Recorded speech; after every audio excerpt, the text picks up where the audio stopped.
नमस्कार, आप देख रहे हैं इंडिया पब्लिक खबर और मैं हूं आपके साथ आकांक्षा। हाल ही में हुए महाराष्ट्र विधानसभा चुनावों में बीजेपी को मिले भारी बहुमत के बाद देवेंद्र फडणवीस की मुख्यमंत्री पद पर ताजपोशी हो चुकी है। महाराष्ट्र में अब तक गठबंधन का बिहार मॉडल ही चल रहा था। मतलब जिस तरह बिहार में बीजेपी की सीटें ज्यादा होने के बावजूद जेडीयू मुखिया और बिहार के मुख्यमंत्री नीतीश कुमार को सीएम बनाया गया था, कुछ वैसा ही महाराष्ट्र में भी किया गया था। बिहार मॉडल की तर्ज पर महाराष्ट्र में कम विधायकों के बावजूद शिवसेना शिंदे गुट के प्रमुख एकनाथ शिंदे को मुख्यमंत्री बनाया गया था। लेकिन हाल ही में हुए महाराष्ट्र विधानसभा चुनावों के बाद पुराने फॉर्मूले को बदलते हुए अब बीजेपी नेता देवेंद्र फडणवीस को मुख्यमंत्री बनाया गया है और एकनाथ शिंदे अब डिप्टी सीएम बन चुके हैं, जिसके बाद अब नए साल की शुरुआत में ही उम्मीद है कि बिहार विधानसभा चुनाव की घोषणा हो जाएगी। राजनीतिक गलियारों में इस बात को लेकर बहुत तर्क वितर्क हो रहा है कि क्या बिहार में भी बीजेपी महाराष्ट्र मॉडल अपनाएगी। मतलब जिस तरह 2.5 साल से एकनाथ शिंदे मुख्यमंत्री बने रहे और चुनावों के बाद देवेंद्र फडणवीस की ताजपोशी हो गई, क्या बिहार के मुख्यमंत्री नीतीश कुमार भी सिर्फ चुनावों तक ही बिहार की सीएम हैं? दरअसल हाल ही में एक मीडिया कार्यक्रम में केंद्रीय गृह मंत्री अमित शाह ने जो कुछ कहा उसे समझना आसान नहीं है, पर इतना समझ में आता है कि सीएम नीतीश कुमार को लेकर केंद्रीय गृह मंत्री अमित शाह बहुत पक्के नहीं हैं। पर बिहार बीजेपी के लिए बिना सीएम नीतीश कुमार के सत्ता की डगर इतनी आसान भी नहीं होने वाली है। पहले आपको बता देते हैं कि ऐसी कौन सी बातें हैं जिसके चलते बिहार में सीएम नीतीश कुमार को एकनाथ शिंदे बनाना आसान नहीं है। दरअसल एक मीडिया इंटरव्यू में पहुंचे केंद्रीय गृह मंत्री अमित शाह ने जब उनसे सवाल पूछा गया कि महाराष्ट्र विधानसभा चुनाव परिणामों के बाद क्या सीएम ना बनाए जाने के चलते एकनाथ शिंदे कुछ नाराज लग रहे हैं, जिसका जवाब देते हुए केंद्रीय गृह मंत्री अमित शाह ने कहा कि नाराजगी का कोई सवाल ही नहीं है। बीजेपी 2.5 साल तक एकनाथ शिंदे को मुख्यमंत्री बनाए रखने के लिए उनके साथ चट्टान की तरह खड़ी रही। हमारी सीटें उनसे बहुत ज्यादा हैं और हमने चुनाव प्रचार के दौरान ही कह दिया था कि मुख्यमंत्री बनाने का फैसला चुनाव के बाद लिया जाएगा, इसलिए उनके साथ कोई धोखा नहीं हुआ है। वहीं मीडिया द्वारा दूसरा सवाल पूछा गया कि मुंबई से पटना क्या मैसेज गया है, क्योंकि अगले साल बिहार में चुनाव है। क्या बिहार में जेडीयू में ये मैसेज नहीं जाएगा कि अभी तक तो हम मुख्यमंत्री हैं, बाद में कोई और हो जाएगा? इस सवाल को केंद्रीय गृह मंत्री अमित शाह टालने के अंदाज में जवाब देते हुए कहते हैं कि देखो भाई, आप कितना भी चाहो एनडीए में दरार नहीं होने वाली है। जिसके बाद एक बार फिर जोर देते हुए पूछा जाता है कि क्या आप नीतीश कुमार के नेतृत्व में चुनाव लड़ेंगे या फिर महाराष्ट्र की तरह कोई भी फेस नहीं होगा। इस पर केंद्रीय गृह मंत्री अमित शाह कहते हैं कि देखिए, इस तरह का मंच पार्टी के डिसीजन लेने के लिए या बताने के लिए नहीं होता है। मैं पार्टी का डिसिप्लिन कार्यकर्ता हूं। पार्टी पार्लियामेंट्री बोर्ड की बैठक में इस मुद्दे पर चर्चा होगी और फैसला लिया जाएगा।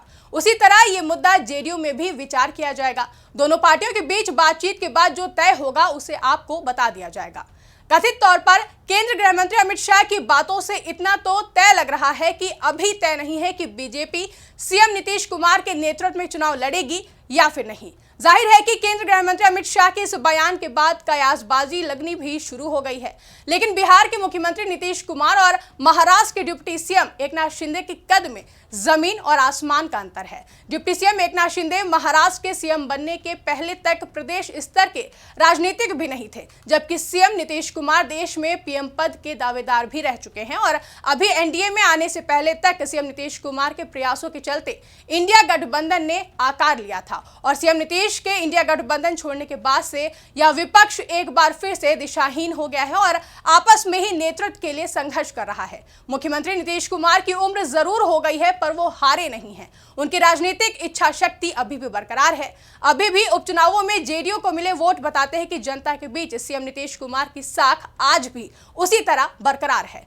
वहीं कथित तौर पर महाराष्ट्र में महायुति के सामने महाविकास आघाड़ी का गठबंधन तार्किक नहीं था। शिवसेना, उद्धव गुट और कांग्रेस का गठबंधन केवल सत्ता पाने का एकमात्र साधन था और जनता ये बात समझ रही थी, जिसका फायदा बीजेपी और महायुति के सभी दलों को मिला है। पर बिहार में स्थिति अलग है। यहाँ पर राष्ट्रीय जनता दल के रूप में एक मजबूत विपक्ष है, इतना मजबूत कि बिहार में एनडीए सरकार पूरे 5 साल खतरे में चली है। आरजेडी का खौफ एनडीए सरकार पर हमेशा कायम रहा है। बिहार में आरजेडी और बीजेपी के पास विधायकों की संख्या करीब करीब बराबर की ही है। वहीं जेडीयू के आने होने के बाद भी बिहार में एनडीए के पास सिर्फ 6 विधायक ही बहुमत से ज्यादा हैं, जबकि महाराष्ट्र में आज ऐसी स्थिति नहीं थी। यहां विपक्ष इतना बटा हुआ था कि महायुति को लगता था कि कभी भी महाविकास आघाड़ी विधायकों को तोड़ा जा सकता है, जबकि आरजेडी के विधायक पूरे 5 साल कभी नहीं टूटे। और यही कारण है कि सीएम नीतीश कुमार के बिना बिहार में सत्ता की कल्पना करना भी बीजेपी के लिए नामुमकिन है। बता दें कि बिहार में आज भी भारतीय जनता पार्टी के पास एक भी ऐसा नेता नहीं है जो बिहार के सीएम नीतीश कुमार से अपनी तुलना कर सके। बिहार बीजेपी में कोई ऐसा कागजी नेता भी नहीं है जिसके पास वोट बैंक भले ना हो पर उसका आभा मंडल ही कम से कम कद्दावर नेताओं जैसा हो। जबकि इसके ठीक उलट महाराष्ट्र में डिप्टी सीएम देवेंद्र फडणवीस देवा भाव के नाम से पूरे राज्य में लोकप्रिय हो गए थे। इसके पहले एक टर्म सीएम के रूप में और एक टर्म डिप्टी सीएम के रूप में उन्होंने महाराष्ट्र के लिए कुछ करके भी दिखाया है। राज्य की राजनीति में महायुति ही नहीं, महाविकास आघाड़ी में भी उनकी जबरदस्त पहुंच है। विधानसभा चुनावों में उन्होंने राज्य भर में अकेले चुनावों की कैंपेनिंग भी की है।